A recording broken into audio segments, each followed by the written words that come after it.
¿No? No. Sí.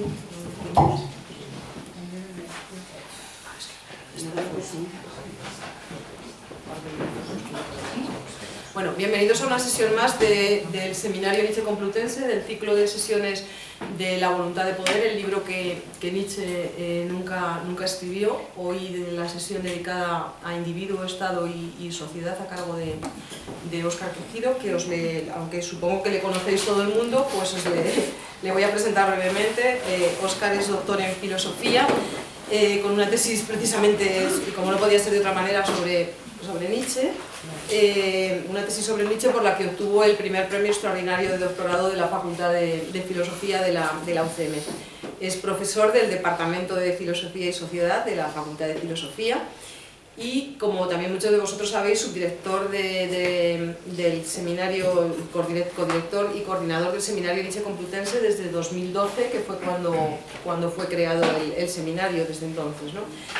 También es subdirector del grupo de investigación de la UCM CLEPO, Cuerpo, Lenguaje y Poder, lecturas contemporáneas de Nietzsche, y como me imagino que también sabréis, pues tiene gran número de artículos publicados sobre el tema. Sus líneas de investigación son la antropología filosófica, la metafísica y la historia de las ideas estéticas y políticas, y por último decir que desde hace un par de meses es el coordinador de transferencia de la Facultad de Filosofía de la UCM. Sin más, pues damos paso a la ponencia de hoy. Bueno, pues muchas gracias a todos por estar aquí, muchas gracias al Hotel Iberostar Las Letras y a María Jesús, que también nos tratan siempre y nos ceden los espacios para poder hacer estas sesiones del Seminario Nietzsche Complutense, y bueno, muchas gracias a Laura también por la presentación, y a Don por estar ahí detrás de los mandos. Fijaos, la sesión de hoy está dedicada a los aforismos de la voluntad de poder, intento de una transvaloración de todos los valores, que es el título completo de la obra, recogidos bajo el subtítulo la voluntad de poder como sociedad, como Estado, sociedad e individuo, dentro del capítulo tercero, que a su vez se titula Principios para una nueva valoración. Un capítulo, este capítulo tercero de la voluntad de poder, que reúne tanto las reflexiones sobre el conocimiento que visteis, por ejemplo, con Víctor Conejo, como los fragmentos dedicados a la voluntad de poder como arte, que visteis, por ejemplo, en la última sesión con Ana Leira. En este caso, como os digo, entonces los temas centrales son el Estado, la sociedad, el individuo, ¿vale? Son temas dedicados, principalmente dedicados a la cuestión política. Bueno, fijaos, cuando decidimos dedicar este curso, a este libro, a la voluntad de poder, a partir de una idea que tuvo además Carlos Sancho, que está ahí atrás, ¿no?, que nos lo propuso él, claro, tanto a Mariano como a mí nos pareció una idea estupenda, pero no exenta de riesgos, ¿no? Tuvimos claro desde un primer momento que teníamos que añadir un subtítulo que aclarara que en realidad este libro de Nietzsche, en realidad no fue nunca escrito por Nietzsche, ¿no?, como señalaba un momento Laura también. Claro, no digo que no fuera publicado por él en vida, como sucede por ejemplo con otros libros, ¿verdad? Hay mentira en sentido extramoral, por ejemplo, es un libro que él escribió, guardó en un cajón y se publicó después de su muerte, ¿no? Tampoco se trata de un manuscrito autorizado directamente en el que Nietzsche trabajó hasta sus últimos días, aunque no le diera tiempo a ver finalmente publicado, por ejemplo, como pasa con el Anticristo, ¿no? El Anticristo él lo prepara precisamente a partir de estos textos de la voluntad de poder, lo deja todo listo y atado para que se publique, pero a él no le da tiempo a verlo, ¿no? El caso de la voluntad de poder no es esto, no es ninguno de estos casos, sino que como trata de reflejar un poco el subtítulo que añadimos, el libro que Nietzsche nunca escribió, saca a la luz un tema que a mí me parece importante, un tema que podríamos resumir un poco en la pregunta, claro, ¿hasta qué punto podemos considerar a Nietzsche responsable del contenido del libro? La controvertida y dispar composición y edición de este libro corrió a cargo de la hermana, como sabéis, a partir de textos y de anotaciones que el propio Nietzsche había hecho, con la intención de publicar un libro que, sin embargo, finalmente él desestimó, no digo publicar, digo escribir directamente. O sea, hizo una serie de aforismos, pero nunca se puso a darle realmente vueltas al tema del libro directamente, ¿no? Proyectaba un libro, proyectaba ese título, pero nunca llegó a decidir exactamente a fijar el texto, ¿no? Claro, aquí puede radicar un poco el problema, ¿no? Esto no es un libro que Nietzsche escribe y luego decide no publicar, ¿no? Es, por el contrario, un libro que ni siquiera llega a escribir directamente. Escribe una serie de anotaciones, pero no llega a escribir el libro.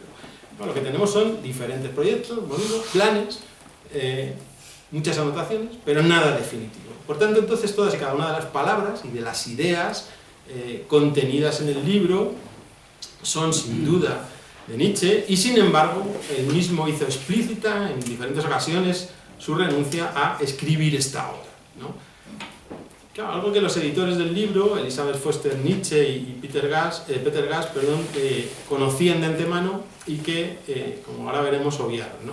Entonces, por tanto, yo creo que paradójicamente podemos afirmar que este texto fue escrito íntegramente por el propio Nietzsche, pero también podemos afirmar que no se trata de una de sus obras, ¿no? Y esto, como vamos a ver, tiene importancia, en especial será muy importante hoy para entender los avatares de la recepción del pensamiento nietzscheano. Esto es, en el caso de la sesión de hoy, esto es bastante importante. Van a tener particular importancia los textos que corresponden al apartado de hoy, porque son textos relacionados directamente con cuestiones políticas en las que la hermana de Nietzsche se iba a significar especialmente, ¿no? Si La voluntad de poder entonces es un libro escrito por Nietzsche y sin embargo Nietzsche no es el autor, entonces podemos preguntarnos quién es el autor o quiénes son los autores en este caso. Fijaos, una vez que Nietzsche se derrumba a principios, se derrumba un poco a principios de 1889, en un primer momento le internan en una clínica psiquiatra y posteriormente le llevan a casa de su madre, Francisca, ¿no? La obra de Nietzsche ha quedado a cargo de sus amigos, Franz Offerberg y Heinrich Koselleck, Peter Gass, conocido por su sobrenombre Peter Gass, y su hermana Elizabeth en ese momento todavía se encuentra en Paraguay, a donde ha ido con su marido, este señor, Bernhard Förster, un declarado antisemita, profesor en un gymnasium, en un instituto alemán, escritor, admirador de Wagner y finalmente colonizador. Foster había conocido a Elizabeth Nietzsche en 1876 en Bayreuth y se casaron en 1885. Una boda a la que Nietzsche no acudió, ya que despreciaba profundamente a Bernhard Förster y en particular todas sus ideas, ¿no? Se llevaba muy mal.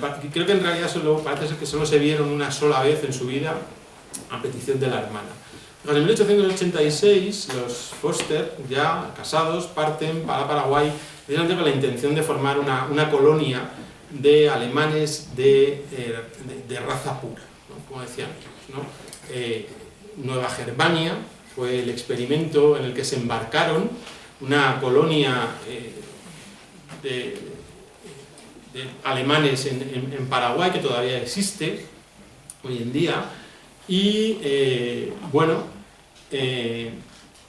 este señor pues, claramente influyó en la manera de entender las cosas de la hermana de Nietzsche.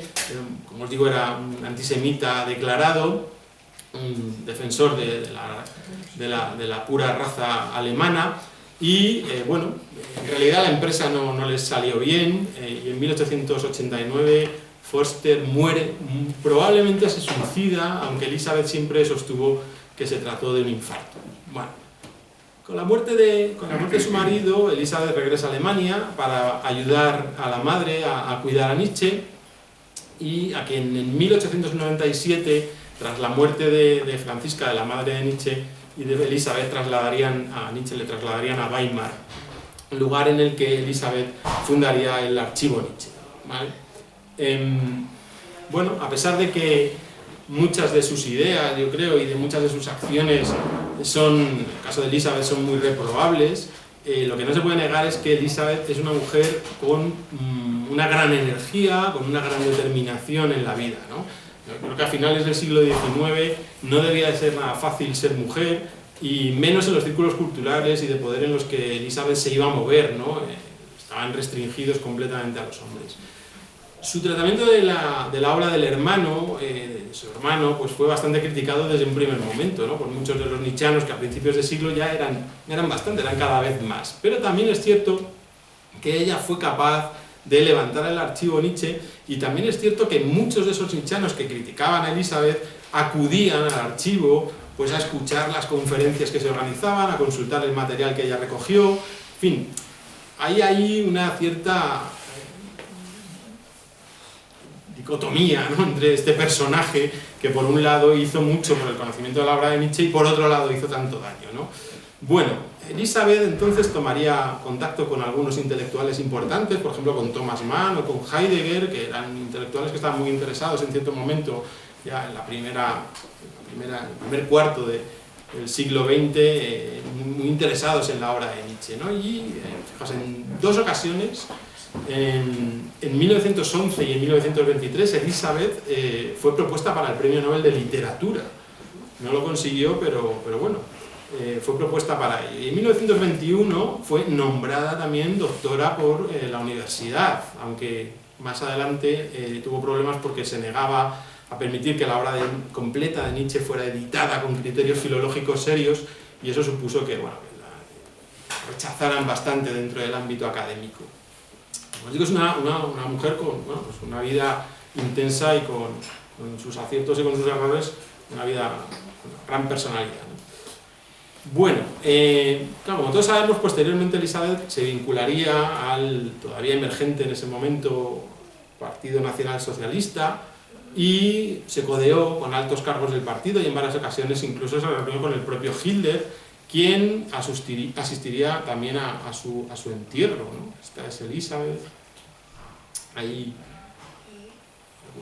Elizabeth en el archivo, por ejemplo, aquí. Elizabeth con Hitler, ¿no?, con el que se reunió en varias ocasiones. La primera vez se encontraron en el Teatro Nacional de Weimar, porque Elizabeth, que se había declarado admiradora de Mussolini, consiguió dinero para que se representara una obra de teatro que había escrito Mussolini sobre Napoleón, ¿no? Y durante la representación, que fue en 1932, Hitler se presentó en el teatro y fue al palco a saludar a Elizabeth. Hubo un segundo encuentro que tuvo lugar en noviembre de 1933, ya en el archivo Nietzsche, y donde Elizabeth pues, le regaló a Hitler un bastón que había utilizado su hermano, y una carta de su marido para demostrar, claro, ya en ese momento se quería vincular todo lo posible al antisemitismo, y bueno, una carta del marido, ¿no?, que demostraba que ella era una antisemita de pura raza, ¿no? Bueno, Hitler se fotografió, ¿no? Hay fotografías bastante curiosas, ¿no? Se fotografió con el busto que hay de Nietzsche en el archivo, hizo acudir a su arquitecto a que viera ¿no?, el archivo, el edificio del archivo, porque querían, bueno, pues levantar otro edificio al lado y tal y cual. Entonces Hitler se implicó bastante, ¿no?, en toda esta cuestión del archivo Nietzsche, ¿no? En realidad ese busto, ese edificio tampoco se llegaron a levantar nunca, ¿no? Y, como os decía, la he puesto esta, sí, bueno, aquí tenéis a Hitler en el entierro de Elizabeth, ¿no? Bueno, como veis, la vinculación de Elizabeth con el nacionalsocialismo y previamente con el antisemitismo, pues no es ninguna broma, ¿no?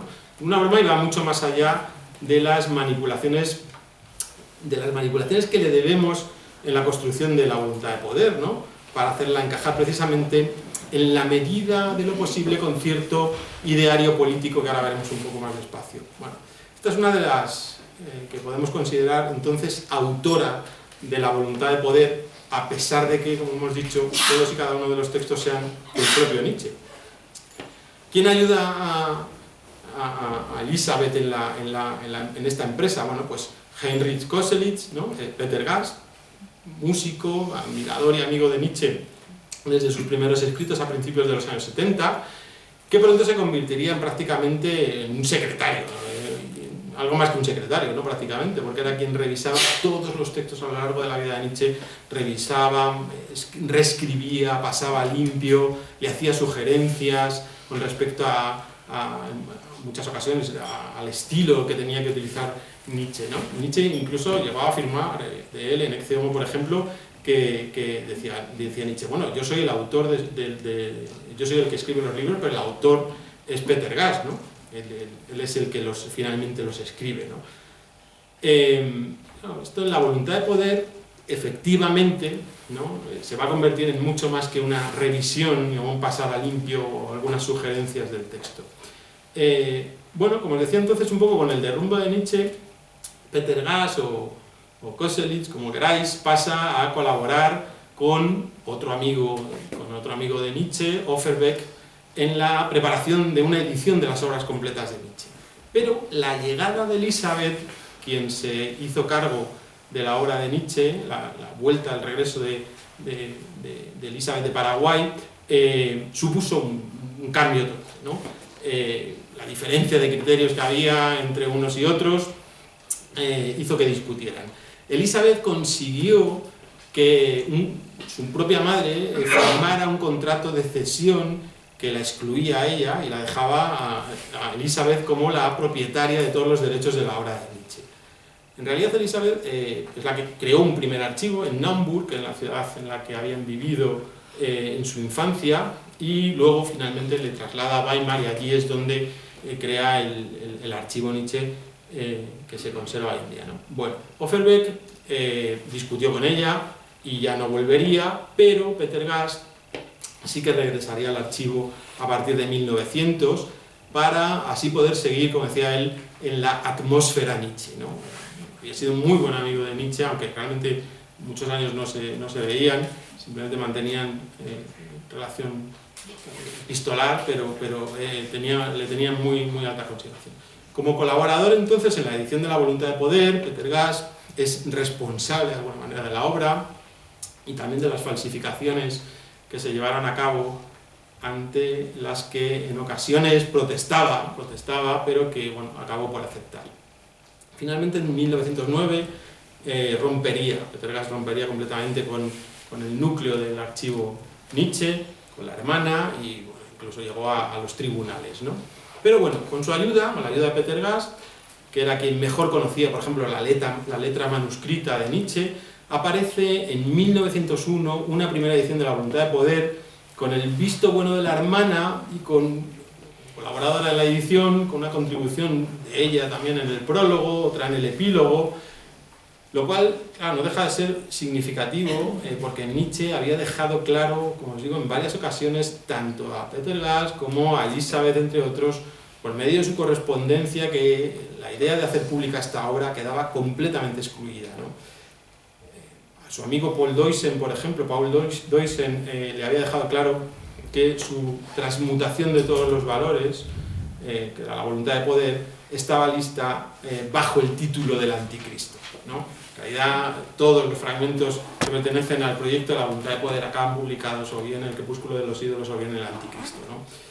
Aún así, tanto Elisabeth, quien también sabía que Nietzsche había sido contrario a la publicación, como Peter Gast, deciden ignorar todos estos comentarios, todas estas alusiones de Nietzsche, y además también deciden ocultárselo a todo el mundo, ¿no? Eliminan, por ejemplo, estas cartas, ¿no? Cuando la hermana de Nietzsche publica la correspondencia de Nietzsche, extrae estas cartas en las que él había afirmado precisamente que no quería publicar esta. Bueno, en esta primera edición colabora otro personaje importante, el escritor Ernst Horneffer, señor. Horneffer aparece en la escena en 1896, es un escritor, en un primer momento dando conferencias sobre Nietzsche en varias ciudades de Alemania, pero en 1899 se hace cargo, junto con Peter Gast y con Elisabeth, de la edición y de la compilación de esta primera edición de La voluntad de poder. Si bien no de manera clara en un primer momento, este hombre tuvo siempre una lectura de la obra de Nietzsche según sus propios intereses, ¿no? En realidad tuvo una lectura bastante extraña, en un primer momento muy vinculada a la religión, y luego ya después de 1933 vinculado completamente al nacionalsocialismo, hizo un uso político, un uso muy político de la obra de Nietzsche. Bueno, esta primera edición entonces recogerá, la de 1901, 483 aforismos, y como os digo fue bastante criticada incluso por el propio Horneffer, ¿no? Luego criticaría bastante y acabaría discutiendo con la hermana también. De esta manera, en 1906, no se trae la 1906, pero bueno, carátula se publica una segunda edición ampliada, que ya solo publicarán ya sin Horneffer como editor, solamente Peter Gass y Elizabeth Foster Nietzsche, ¿no? Sacarían esta segunda edición ampliada, lo cual no haría sino empeorar las cosas en realidad, ¿no? Porque Elizabeth había reconocido que a la primera edición, por ejemplo, le faltaban algunos textos, decía ella, que el propio Nietzsche había considerado importantes al concebir la obra, pero no renunciaba, como ya hemos señalado antes, a la idea de presentar a su hermano como un pensador sistemático, ¿no? La idea de ella, a pesar de que su hermano también estaba siempre, como veremos luego en algún texto, en contra de ser presentado como un pensador sistemático, la insistencia de su hermana era presentar una obra que diera la sensación de una coherencia interna, de un sistema, ¿no? Completamente, cosa que hoy en día pues también aceptaríamos, ¿no? Pero en ese momento era más complicado, ¿no? Bueno, el resultado fue que de alguna manera solo 270 de los 370 pasajes que Nietzsche había escrito para La voluntad de poder, antes de abandonar definitivamente el plan de publicación, solamente, como os digo, 270 de estos 374 pasajes fueron recogidos en esa edición, de los cuales además 137 fueron reproducidos, y esto es un problema muy importante, de manera incompleta o con cambios arbitrarios del texto, ¿no? Cuando yo preparaba la sesión, claro, me he tenido que coger la voluntad de poder, irme a los fragmentos póstumos que tenemos ahora en español, buscar las correspondencias, y en algunos casos es que las reducciones son de aforismos que duran, que tienen una extensión de a lo mejor un par de páginas, pues cogen una línea, nada más, extraen una línea, un pequeño párrafo lo extraen, ¿no? O sea, es decir, están bastante recortados. Esto, en el caso de la sesión de hoy, en el caso de los fragmentos dedicados al Estado, a la sociedad y al individuo, que tienen un claro componente político, se hace todavía más acusado que a lo mejor en otras partes del libro, donde a lo mejor pues la cuestión del arte o la cuestión del conocimiento, la teoría del conocimiento, no tienen tanta enjundia. Claro, al final el tema de la política era un tema que interesaba mucho a la hermana, y donde ella sí que tenía intereses en manipular directamente los textos. Richard Oehler, que era un primo de los Nietzsche y que acabó siendo director del archivo a la muerte de Elizabeth, que afirmaba que era la hermana directamente quien había hecho la selección de los aforismos, mientras que Peter Gass o Koselleck, decía él, aportaba la garantía por la exactitud del texto, ¿no? El procedimiento que siguieron en realidad había sido ya apuntado en una carta que Elizabeth Foster Nietzsche había escrito a Peter Gass, en la que le indicaba que lo que debían hacer ellos dos sería, decía ella, pintar un fresco grandioso con los colores y el pincel de mi hermano, ¿no? Al final ambos, tal y como se señala en la carta, en esta misma carta, optaron por escribir un libro, ¿no? Reescribir, publicar un libro. Claro, aquí está el problema, con formulaciones muy claras, supuestamente inteligibles, con facilidad, dicen, al mismo tiempo que eliminaban cualquier referencia que implicara reflexiones. En realidad nos presentan un Nietzsche muy afirmativo, ¿no? Si hay una de las cosas interesantes de leer a Nietzsche, es que al propio Nietzsche se le ve en muchas ocasiones en su propia obra, incluso en su obra publicada, ¿no? Como pensando, ¿no? Se ve, es un pensador que escribe de una manera muy dinámica, notas cómo el pensamiento en él mismo está ejerciendo, ¿no? La voluntad de poder es mucho más estático, son afirmaciones mucho más cerradas, ¿no? Da esa sensación de que Nietzsche lo tenía mucho más claro todo, ¿no? De una manera, lo redactaba de una manera mucho más clara, ¿no? Fijaos, cualquier referencia entonces a la reflexión era evitada, ¿no? Es evitada en La voluntad de poder, y cualquier pasaje, decían ellos, y cito literalmente, que denigrara con demasiada claridad a la religión, a la Iglesia y al Reich. esto está escrito, ¿no? Es el criterio un poco, de alguna manera, la simplificación, la unidad, el sistema y cualquier pasaje que pueda denigrar a la religión, a la Iglesia y al Reich. Pues imaginaos lo difícil que es eso con Nietzsche, ¿no? Es prácticamente imposible escribir un libro donde se cumpla esto, ¿no? O sea, tienes que hacer grandes manipulaciones para que eso no se cumpla. Y esta carta también deja ver que en realidad uno de los intereses de Elizabeth es precisamente no meterse con el Reich, ¿no? Meterse con el imperio, no meterse en cuestiones políticas o por lo menos favorecerlas, ¿no? Overbeck había asumido ya finalmente el papel de crítico de estos trabajos hasta que muere en 1905. Justo en este año, Elisabeth Foster Nietzsche conoce a un millonario sueco, Thiel, que admira mucho a Nietzsche y que va a donar cientos de miles de marcos de la época para precisamente la ampliación del archivo y para la creación de la Fundación de los Archivos Nietzsche, en 1908. Y a partir de ese momento ya, claro, no hay marcha atrás, ¿no? No hay marcha atrás en las lecturas ya tendenciosas, fragmentarias de Nietzsche, que le llevaron incluso a ser, después de la Primera Guerra Mundial, y esto es una cuestión en la que luego nos detendremos un poco, le llevaron a convertirse en el filósofo de la guerra, ¿no? Gracias a la hermana, ¿no?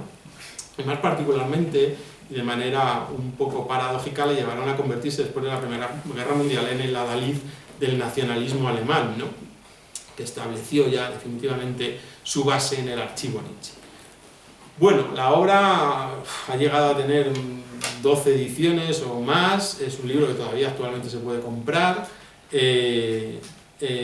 hasta que en 1930 un filósofo e ideólogo del nacionalsocialismo, Alfred Baumler, que se convierte en editor de la obra, la integra precisamente ya dentro de las obras completas, ¿no? En uno de los volúmenes ya junto con el crepúsculo de los ídolos, ¿no? En uno de los volúmenes de la obra completa de Nietzsche, ya la voluntad de poder queda integrada completamente como si fuera un texto de Nietzsche, ¿no? Bueno, ocurre una cosa, que en 1930 expiran los derechos de publicación de la hermana, así que ya cualquiera en ese momento podía publicar la obra de Nietzsche sin necesidad de autorización. Esto suponía una gran pérdida económica para la hermana, claro.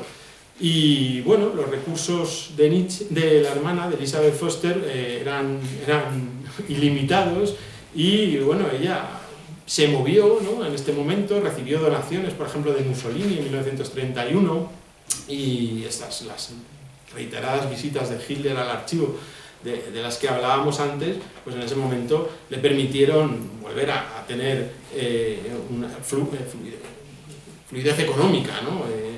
A mover bastante dinero.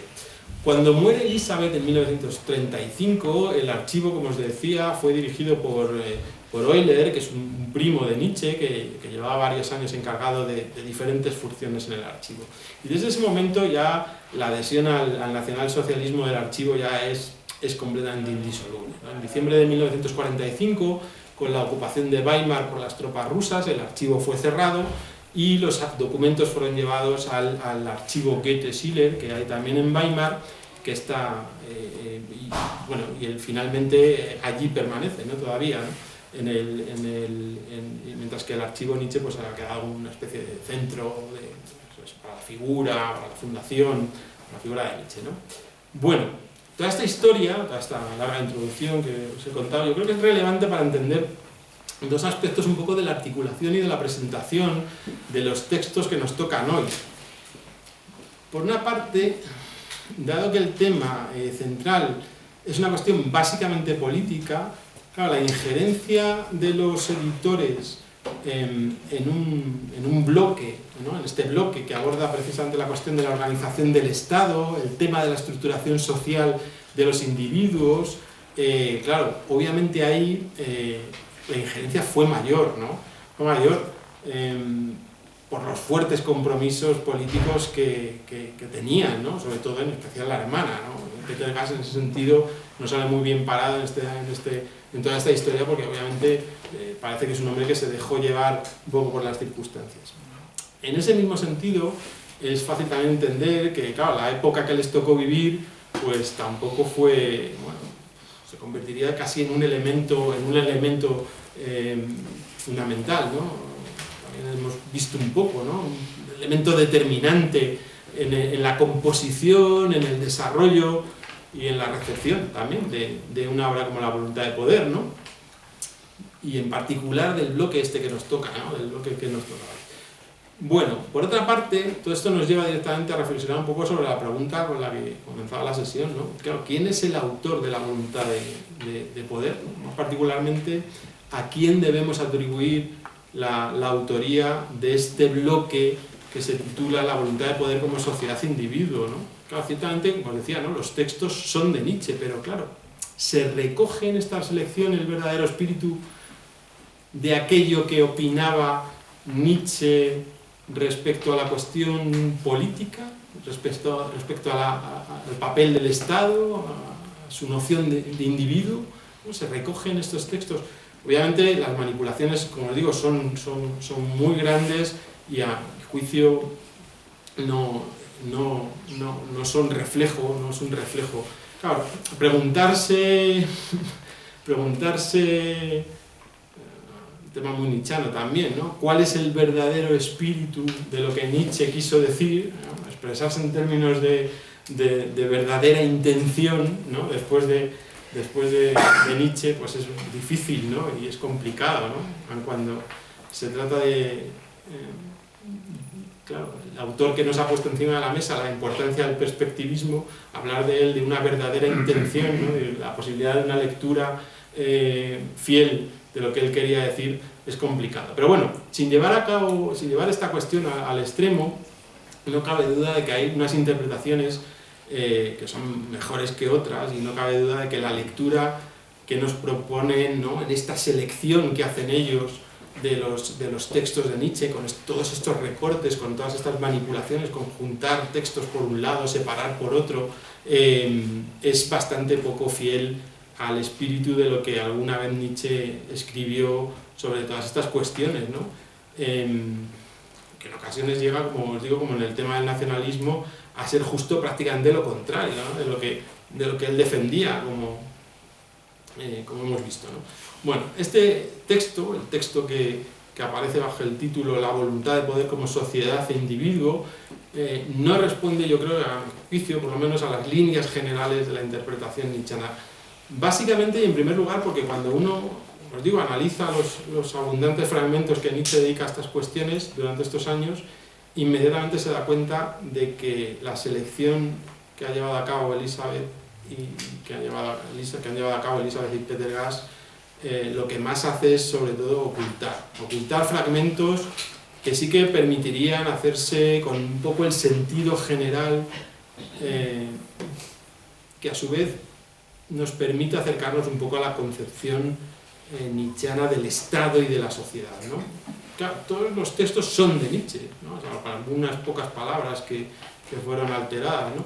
Pero lo realmente importante es que los fragmentos seleccionados, yo creo que no permiten dar cuenta de esto, ¿no? En definitiva, bueno, si algo nos deja entrever este fragmento, esta parte, no es la posición de Nietzsche, sino yo creo que la de los editores, ¿no? Que son los verdaderos autores del texto, ¿no? Valiéndose de las palabras de Nietzsche. Bueno, claro, no podemos hacernos cargo ahora, en unos pocos minutos, de todos los elementos importantes del pensamiento político de Nietzsche, empezando porque no está claro que podamos hablar de un pensamiento político directamente en Nietzsche. Quizá estaría mejor en este sentido hablar de la posibilidad de extraer o de entresacar cierta dimensión política de la filosofía de Nietzsche. Yo creo que el punto de partida del pensamiento político de Nietzsche no se encuentra directamente en una reflexión sobre lo político, sino que esta, de alguna manera, se desprendería del planteamiento o de planteamientos llevados a cabo por Nietzsche en otro lugar bastante alejado en apariencia de la política, en otro contexto. Un lugar que hay que entender bien si uno quiere no malinterpretar el pensamiento político de Nietzsche, si uno no quiere simplificarlo excesivamente, si uno no quiere convertirlo en un absurdo radical, ¿no? Y esta tarea, claro, es difícil, es una tarea compleja porque requiere lo primero de lectores abiertos, sin prejuicios. Hay algunos textos de Nietzsche y unas expresiones muy provocadoras, muy difícilmente asumibles. Por eso digo que requiere leer estos textos, requiere lectores abiertos, lectores sin prejuicios, lectores que se atrevan a ensayar nuevas miradas, que dejen a un lado aquello que posiblemente más y mejor hemos incorporado en nuestra manera de pensar en tanto que occidentales, que es la moral cristiana. Leer la política de Nietzsche implica hacer un esfuerzo por alejarnos de las categorías de la moral cristiana. El lugar en el que Nietzsche nos exige de alguna manera situarnos para poder acercarnos a su provocador, escandaloso y, como os digo, en ocasiones aparentemente inaceptable pensamiento político sobre el Estado, sobre la democracia, sobre la sociedad, sobre el rango que ocupan en la sociedad los individuos, no es otro que el inmoralismo. Un inmoralismo que, junto con ser el azote de la moral cristiana, además nos sitúa en una nueva perspectiva. Es la perspectiva de la voluntad de poder. Es decir, la posición que, superando el omnipresente moralismo que subyace a toda la cultura occidental, no solo a su religión y a su moral, como el propio Nietzsche muestra, el moralismo está en la política, está en la ciencia, ¿no? Está en todos los lados. Como os digo, superando este omnipresente moralismo, nos sitúa Nietzsche en una perspectiva superior, en la perspectiva de la vida entendida como voluntad de poder, ¿no? Leer la política en Nietzsche implica tener que hacer esa transición, ese cambio de mirada hacia la perspectiva del inmoralismo, ¿no? Dejarse llevar por el moralismo que a su juicio invade toda nuestra mirada en tanto que occidentales. De manera general y sin entrar entonces en muchos detalles, el inmoralismo nietzscheano se apoyaría en la demoledora crítica a la metafísica, ¿no?, que hace Nietzsche. Es decir, como se indica en el primer texto que os envié y que acabaría formando parte del crepúsculo de los ídolos, dice Nietzsche: el cristianismo ha sido el primero en exigir al individuo que se constituya en juez de todas y cada una de las cosas. La megalomanía casi le ha sido impuesta como un deber, ciertamente. Él ha de hacer que frente a todo, lo temporal y lo condicionado, prevalezcan derechos eternos. ¿Vale? Fin de la cita. Inmediatamente Nietzsche extrae consecuencias de este valor de lo eterno, de este valor de lo incondicionado frente a lo condicionado, frente a lo temporal, como marca fundamental del pensamiento metafísico. Y fijaos lo que dice a continuación. Dice: ¿qué es el Estado? ¿Qué la sociedad? ¿Qué las leyes históricas? ¿Qué la fisiología? Aquí habla un más allá del devenir, dice Nietzsche. Algo inmutable en toda la historia. Aquí habla algo inmortal, algo divino, un alma. Otro concepto cristiano, no menos loco, se ha transmitido por herencia de manera todavía más profunda en la carne de la modernidad. El concepto de la igualdad de las almas ante Dios. Concepto que procede de la religión. En él se encuentra el prototipo de todas las teorías de la igualdad de derechos. A la humanidad se le ha enseñado a balbucear primero, de manera religiosa, el principio de la igualdad. Posteriormente de ello se le ha hecho una moral. Y de qué asombrarse si el ser humano acaba tomándolo en serio, poniéndolo en práctica. Quiero decir, asumiéndolo políticamente, democráticamente, mediante el socialismo, mediante el pesimismo de la indignación. Es ahí el texto. Ante un planteamiento básico, del que extraer entonces buena parte de las ideas que Nietzsche va a ir desgranando y relacionando a lo largo de su obra, a lo largo de toda su obra, de alguna manera ya está hecho aquí, ¿no? El Estado, la democracia moderna, no van a ser, a juicio de Nietzsche, sino expresiones de la decadencia, expresiones de la decadencia propia de los modernos, extensiones, de alguna manera, de una actitud metafísica que busca regularidades, que busca igualdades en el mundo, en la naturaleza, y las proyecta sobre el mundo de la historia y sobre las instituciones que regulan las relaciones entre individuos. Individuos que solo desde esta perspectiva pueden ser considerados ahora ya sí sujetos metafísicos, idénticos a sí mismos, regulares, calculables, ¿no? Es la expresión que ha utilizado en la genealogía de la moral, ¿no? Sujetos entonces susceptibles de ser responsabilizados de sus acciones. Fijaos, en todas partes en que se han buscado responsabilidades, el que las ha buscado ha sido el instinto de venganza. Durante milenios, este instinto de venganza ha dominado de tal modo a la humanidad que con su distintivo ha marcado a la metafísica entera, a la psicología, a la concepción de la historia y sobre todo a la moral, ¿vale? Toda la cultura, ¿no? No vayamos tan rápido, vayamos un poco más despacio, ¿no? Porque este texto, claro, este texto es... que luego os digo que aparece recogido en la voluntad de poder en esta parte, pero que acabaría formando parte del crepúsculo de los ídolos, encierra muchas afirmaciones que de manera implícita son propias del pensamiento nietzscheano y que hay que hacerse con ellas, ¿no? A partir de entonces solo voy a tratar de exponer algunas nociones nietzscheanas con las que creo que es posible recoger la complejidad, la dificultad del pensamiento político de Nietzsche y que en su gran mayoría no están claramente explicadas en este apartado en particular de la voluntad de poder, o simplemente no están, no aparecen directamente, ¿no? Esta sección no es una de las secciones más largas y, como os digo, omite muchísimas cosas que son necesarias para entender lo que se está afirmando ahí, ¿no? Manera de tergiversar también las cosas, ¿no?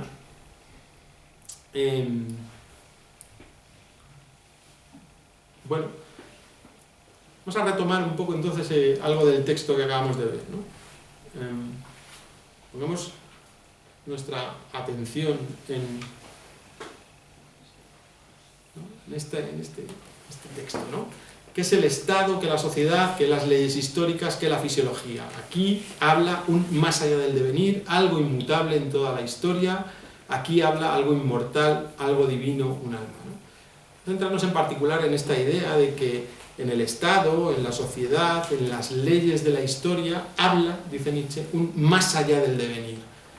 Para Nietzsche, el Estado, la sociedad, la historia, con sus leyes, con sus regularidades, tratan precisamente de colonizar, podríamos decir, el incierto devenir de la vida. Un más allá que a su juicio, sin embargo, no puede o no debe ser determinado con antelación a partir de reglas, a partir de a priori. Frente a este planteamiento mecanicista del futuro, el devenir, causal, podríamos decir, del mundo, podemos situar una idea que es fundamental dentro del pensamiento nietzscheano y que, como vamos a ver, afecta directamente a su concepción del Estado y de la sociedad. Es la idea de la inocencia del devenir. Una idea que durante un tiempo Nietzsche utiliza, aproximadamente en los años 80 y tantos, 84 aproximadamente, que luego lentamente va a ir siendo sustituida por la de voluntad de poder. Es decir, la inocencia del devenir frente a este más allá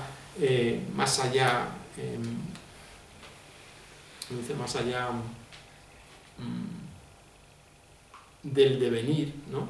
La inocencia del devenir es la total apertura del futuro, ¿no? La total apertura del mundo, la total apertura del ser, si queréis, ¿no? Es decir, liberación del devenir, del futuro, de las categorías teológico-morales que habrían ocultado el verdadero desarrollo de la vida.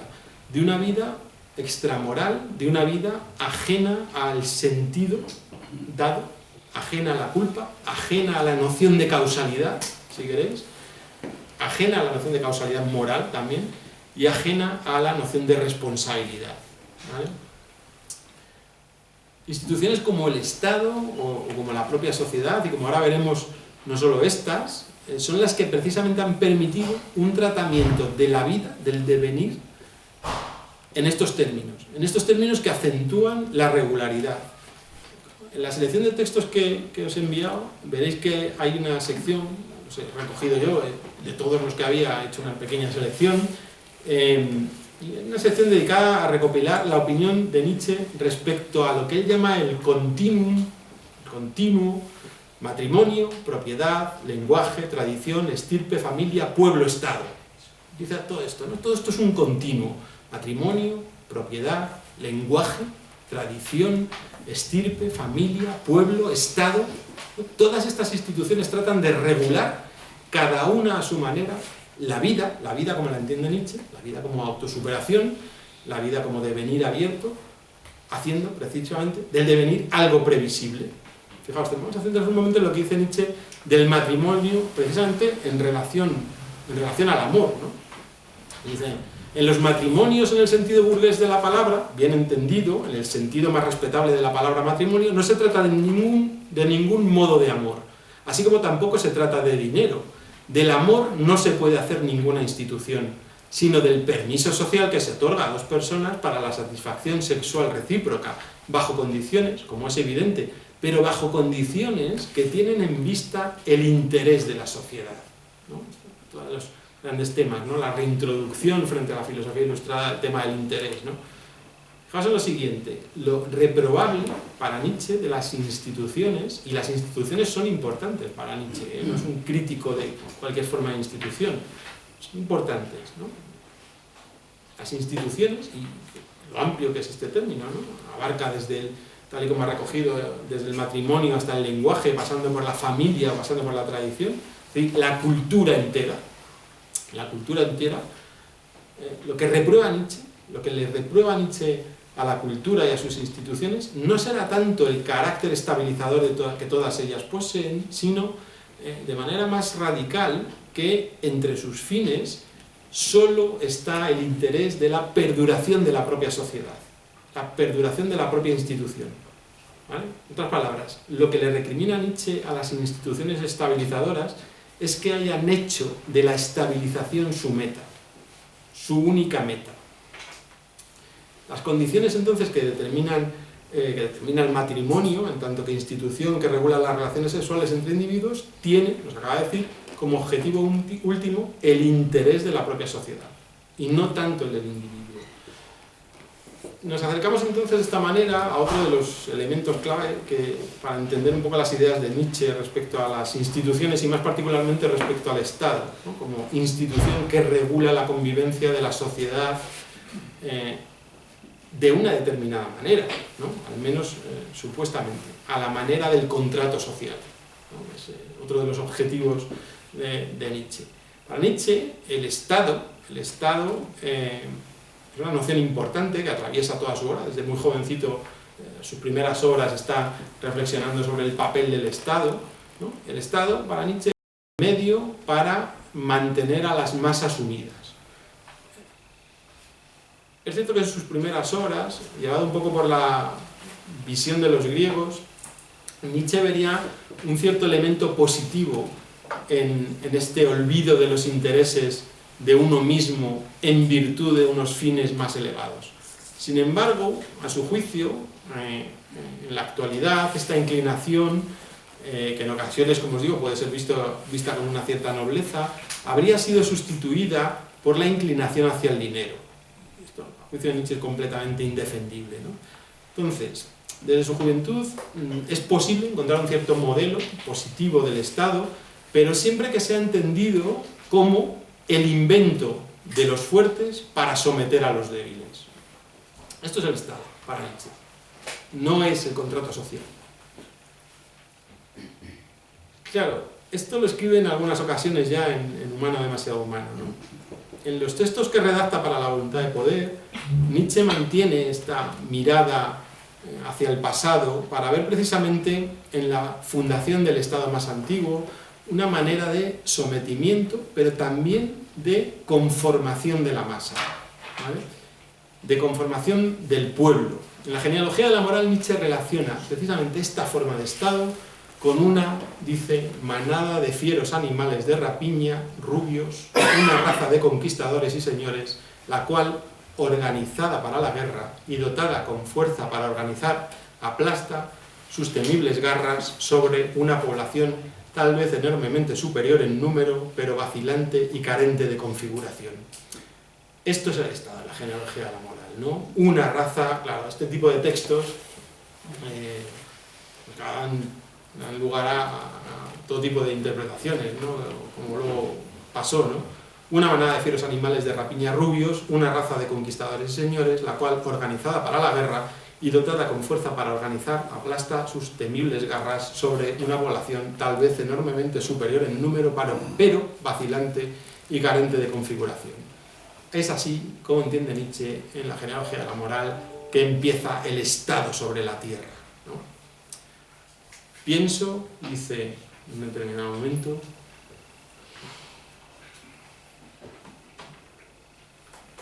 pienso que se agotó ya el entusiasmo que lo hacía empezar con un contrato, ¿no? Dice refiriéndose al Estado. ¿Qué tiene que ver con contratos el que pueda mandar, el que es señor por naturaleza?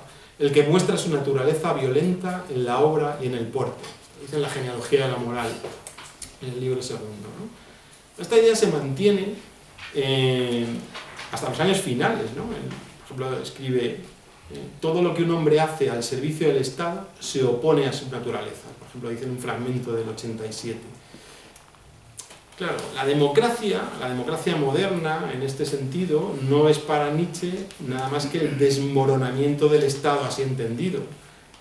La crítica más radical la lleva a cabo en los años del Zaratustra, precisamente un poco antes, ¿no? Cuando se refiere al Estado, por ejemplo, como el más frío de todos los monstruos fríos, ¿no?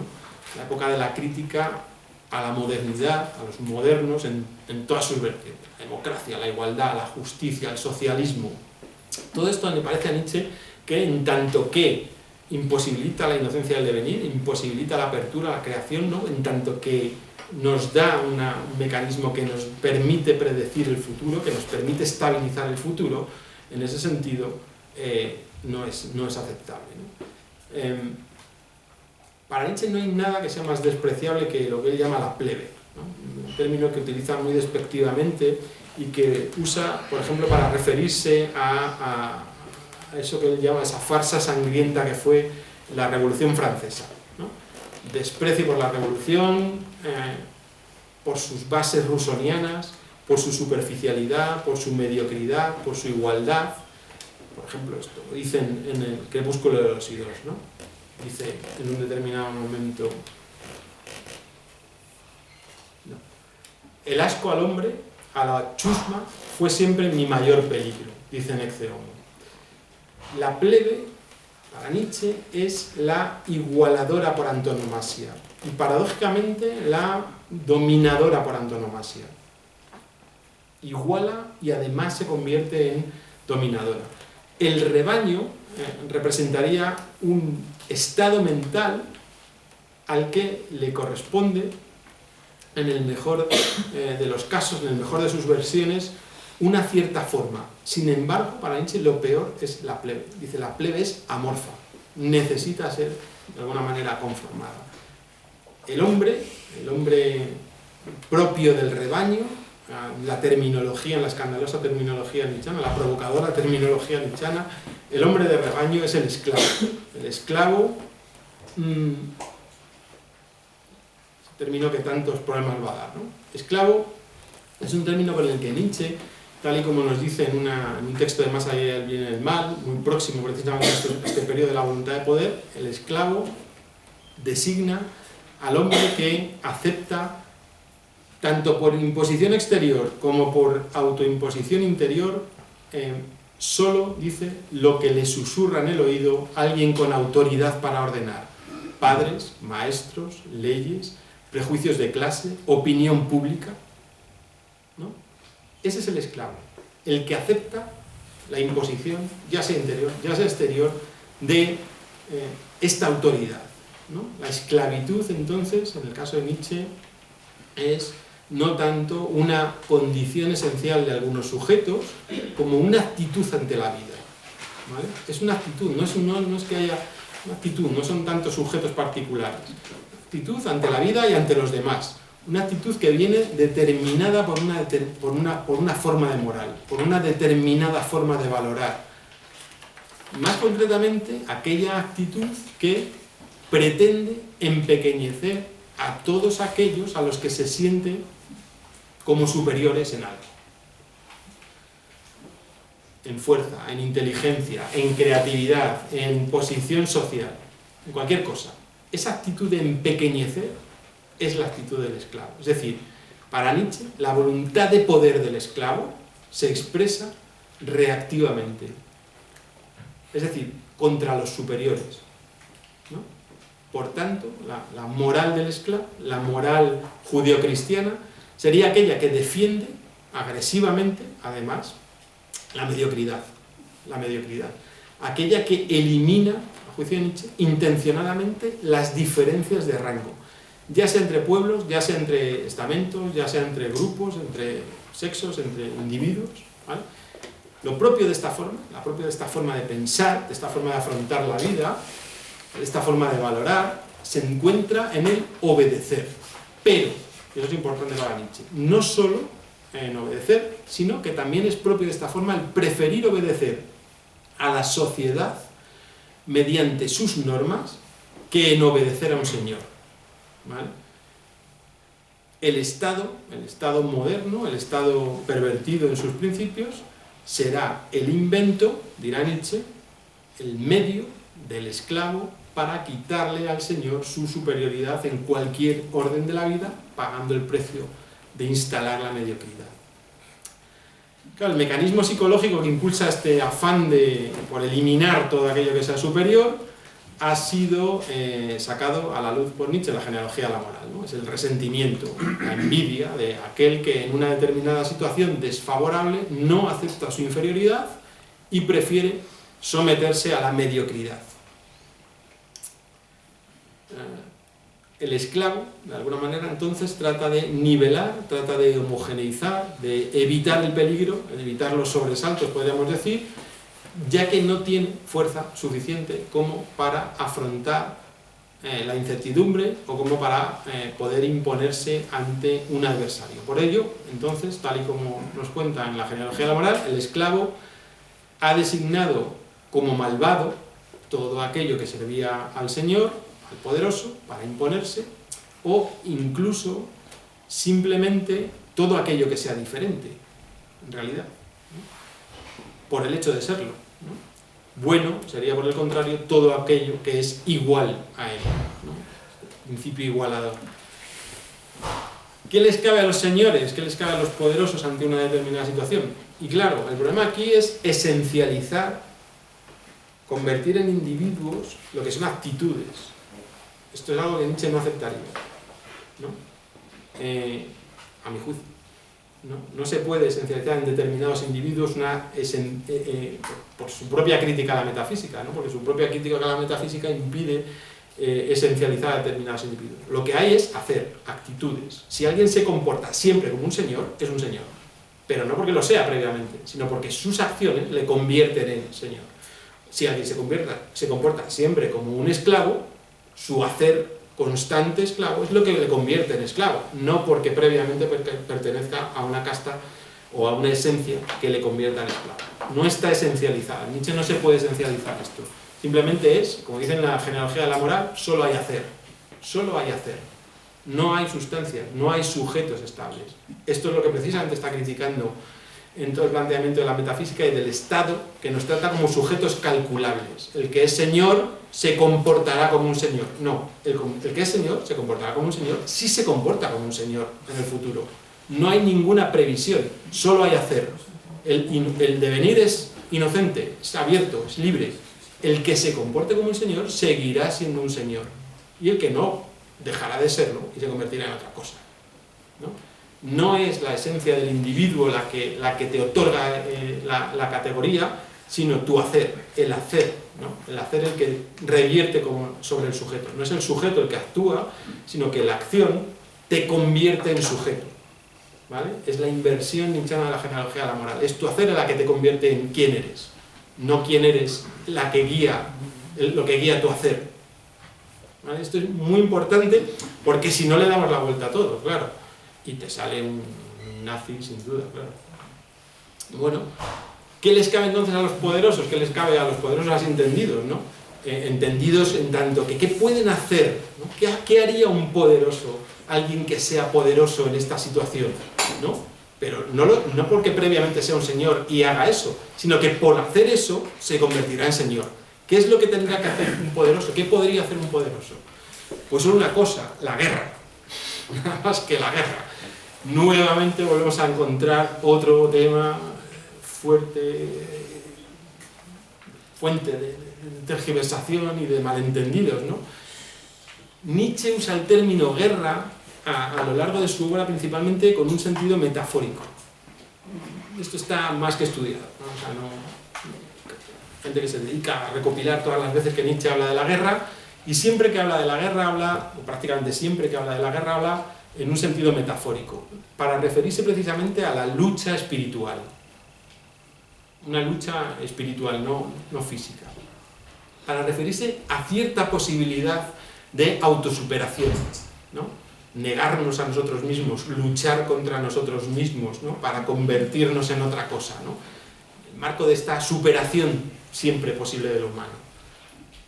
Toda filosofía, dice, toda filosofía que sitúa la paz por encima de la guerra da pie a preguntar, da pie a la pregunta de si no ha sido la enfermedad la que ha inspirado al filósofo, ¿no? La guerra, en ese sentido, en el que habría llegado, cuando él dice, por ejemplo, ha llegado el momento de declarar la guerra a la moral europea, dice en un fragmento del 85, ¿no? Es ese sentido metafórico, ¿no? No es que haya que declarar la guerra, sino que hay que declarar la guerra a una determinada manera de pensar, ¿no? Ese sentido metafórico también cuando Nietzsche comenta, por ejemplo, que llevo 10 años haciendo la guerra a Wagner. No, pues ahí obviamente es un sentido metafórico. Cuando señala, por ejemplo, que hay que hacer una guerra sin piedad al antisemitismo, lo dice en otro fragmento póstumo del 88. Hay que hacer una guerra sin piedad al antisemitismo. En ese mismo sentido metafórico también habría que entender que la verdad en tanto que mujer, por ejemplo, ama tan solo a los guerreros, dice en el Zaratustra, ¿no? En el libro primero. La verdad en tanto que mujer ama a los guerreros, ¿no? En este sentido metafórico también de guerra espiritual. Dice, escribe, hallamos placer en todos aquellos que, como nosotros, aman el peligro, la guerra y la aventura, que no se resignan ni se reconcilian, que no se dejan atrapar ni castrar. Por ejemplo, dice en el libro quinto de la ciencia jovial, un texto muy próximo también a los años de la voluntad de poder, ¿no? Vamos a los que hacen la guerra, la aventura, los que aman el peligro, en ese sentido metafórico. Escribe en otro momento, parece que no hay lugar a dudas. El hombre libre es guerrero. Es guerrero, ama la lucha, ama la guerra, incluso contra sí mismo, ¿no? En este devenir abierto, en esta inocencia del devenir que incluso es propio de nosotros. No somos calculables, no debemos de serlo, no debemos de cerrarnos, no debemos de clausurar la posibilidad de convertirnos en otro completamente distinto, ¿no? Especialmente interesante es el momento en el que Nietzsche, precisamente tal y como decíamos al comienzo de la sesión, afirma que a consecuencia de su intento de situar la verdad frente a la mentira de milenios, dice, el concepto de política se ha desvanecido. Es este intento nietzscheano de situar la verdad frente a una mentira de milenios la que ha llevado a que se desvanezca el concepto de política por completo en una guerra espiritual. Eso decía yo antes que es tan difícil entender la noción de ¿hay un pensamiento político en Nietzsche? Bueno, sí, claro, si entiendes que hay una guerra espiritual, si entiendes que hay una guerra, ¿no? Por eso no hay política, porque en el sentido tradicional, fijaos lo que dice, el concepto de política se ha desvanecido por completo en una guerra espiritual. Todas las configuraciones de poder de la vieja sociedad han saltado por los aires. Todas descansan, sin excepción, sobre la mentira. Habrá guerras, como no las ha habido aún sobre la tierra. Solo a partir de mí existe gran política, ¿no? Ese concepto también tan oscuro y tan confuso, ¿no? Habrá gran política sobre la tierra. ¿Qué es gran política? Desde luego no es la política. No es la política mecanicista, causal, que clausura las posibilidades del devenir, ¿no? No es eso la política. La gran política es otra cosa. Es otra cosa, está situada en otro lugar, ¿no? Como decíamos antes. Está situada en otro lugar que hay que entender bien. Hay que entender bien para poder entender a qué se está refiriendo Nietzsche con política. Respecto a un uso literal, además, del término, y esto la hermana también lo utilizaría bastante en estos términos, son muchos los fragmentos en los que Nietzsche se sitúa en contra de la guerra y de la violencia. No solo es que además la voluntad de poder, la vida entendida como guerra, no tenga nada que ver con la violencia, sino que es que además él en muchas ocasiones se manifiesta en contra de la guerra y de la violencia, la cual, dice Nietzsche, solo es posible por el sometimiento que mantiene al pueblo en el temor y la obediencia. Por eso hay violencia, porque estamos sometidos por el temor y por la obediencia.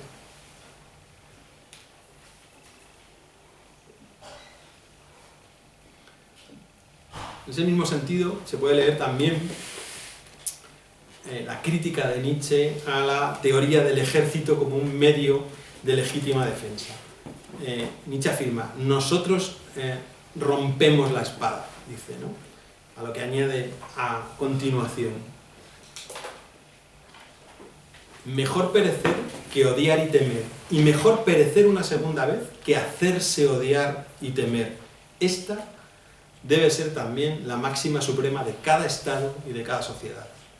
Mejor perecer que odiar y temer, y mejor perecer una segunda vez que hacerse odiar y temer.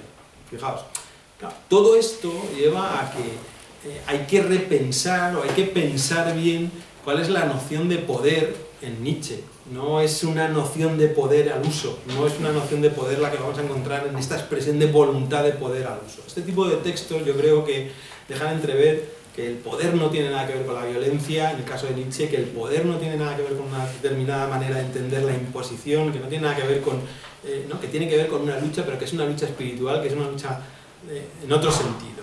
En los escritos póstumos que le siguen, Nietzsche va a considerar que en la medida en que el causante de muchas muertes, dice, es más aciago que el asesino, todos los príncipes, ministros, demagogos y periodistas por los que una guerra ha sido incitada y apoyada deberían ser ajusticiados. Una guerra ya en el sentido literal, ¿vale? Todos los príncipes, ministros, demagogos y periodistas que han incitado que haya guerras deberían ser, dice él, ajusticiados. Y añade, en tono burlón, ¿no? Justo después, me refiero naturalmente a las guerras injustas, pero se me dirá que ninguna guerra es injusta, ¿no? Claro, esta posición intelectual, que es en el caso de Nietzsche, fijaos lo paradójico que es prácticamente muy cercana al pacifismo, le corresponde una afirmación que hace también en el 82, dice, ¿hacéis la guerra? ¿Tenéis miedo de vuestro vecino? Eliminad entonces las fronteras, así no tendréis ya vecinos, ¿no? Claro, esto hay que leerlo y hay que ponerlo en la voluntad de poder, ¿no? Se trata de... ¿no? Bueno, yo creo que todos estos textos, la gran mayoría de ellos de la misma época en la que Nietzsche precisamente concibe la voluntad de poder, quedaron minimizados, quedaron ocultados por el grupo del archivo Nietzsche de Weimar, para quien es una especie de alabanza de la guerra, en un sentido literal atravesaba toda la obra de Nietzsche, pero en realidad, como os digo, no era así, ¿no? En ese sentido, la intervención de la hermana llevaría a dar prácticamente un salto, como decíamos antes, cualitativo, y convierte a Nietzsche en el filósofo de la Primera Guerra Mundial, ¿no? En septiembre de 1914, Elizabeth va a publicar en prensa 2 artículos en los que precisamente ofrecía un anticipo de un libro que luego iba a publicar, una monografía que iba a publicar en 1915, titulada Wagner y Nietzsche en tiempos de su amistad, en los que iba a defender precisamente la imagen de un Nietzsche partidario de la guerra. Pero claro, hay que leer los textos y decir, bueno, en realidad, ¿qué entiende Nietzsche por guerra, no? Bueno, nada más lejos entonces de la intención de Nietzsche que concebir la voluntad de poder simplemente como un libro para pensar, alejado de cualquier forma de imperialismo. Como señala en esta anotación que vamos a ver ahora, que es de la época, que la hermana iba a obviar, Nietzsche afirma que preferiría haber escrito el Zaratustra, en francés y no en alemán, y que lo mismo le sucede con la voluntad de poder.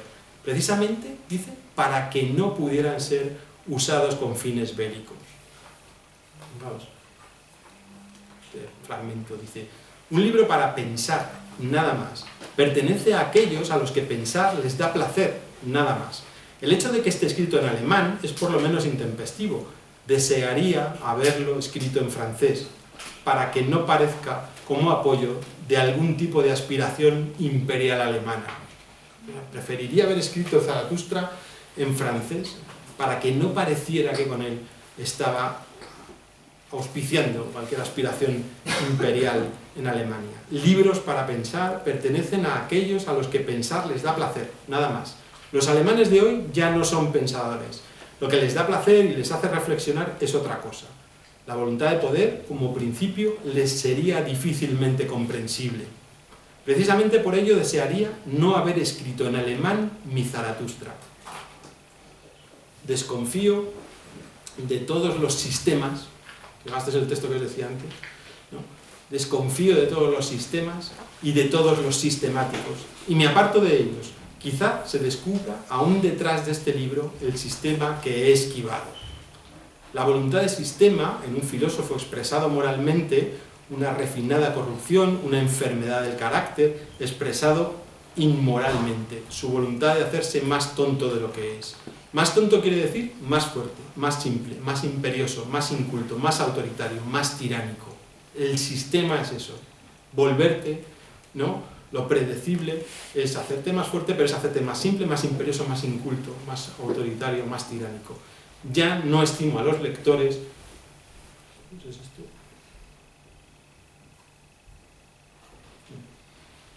Ya no estimo a los lectores. ¿Cómo podría escribir para lectores? En cambio, tomo notas para mí, ¿no? Bueno, hasta aquí yo leería ya de estos textos, no cargaría más la cosa. Gracias.